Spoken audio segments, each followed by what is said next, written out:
কানাডার বিভিন্ন অঞ্চলে গত মাস থেকে ছড়িয়ে পড়েছে দাবানল। হাজার হাজার কানাডীয় নাগরিক বাড়িঘর ছেড়ে নিরাপদ আশ্রয়ে যেতে বাধ্য হয়েছেন।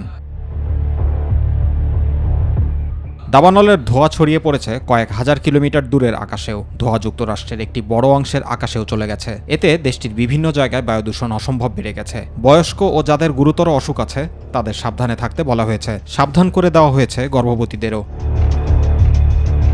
কিছুদিন ধরেই কানাডা থেকে দাবানলের ধোঁয়া আমেরিকায় আসছিল, কিন্তু এখন কুইবেকে দাবানল থেকে যে ধোঁয়া ছড়াচ্ছে তা খুবই ক্ষতিকর বলে বিশেষজ্ঞরা জানিয়েছে। New York, new jersey, Pennsylvania সহ বিশাল এলাকায় ধোঁয়া ছড়িয়েছে। এখানে স্কুলগুলো অনলাইন ক্লাস শুরু করেছে। এদিকে বৃহস্পতিবার যুক্তরাষ্ট্রের 2600টি ফ্লাইট দেরিতে ছেড়েছে বা বাতিল হয়েছে। নরওয়ে বিজ্ঞানীরা বলছেন তাদের দেশেও এই ধোঁয়া আসতে পারে।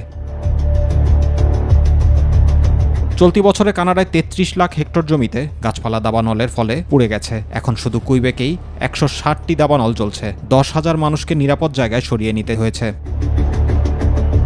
এদিকে দাবানল নিয়ন্ত্রণ করার জন্য যুক্তরাষ্ট্র আগেই কানাডার পাশে দাঁড়িয়েছে। এবার দাঁড়ালো ইউরোপীয় ইউনিয়ন, ফ্রান্স, পর্তুগাল, স্পেন দাবানল নিয়ন্ত্রণের চেষ্টায় যোগ দিচ্ছে। Zubair Rahman, MyTV news.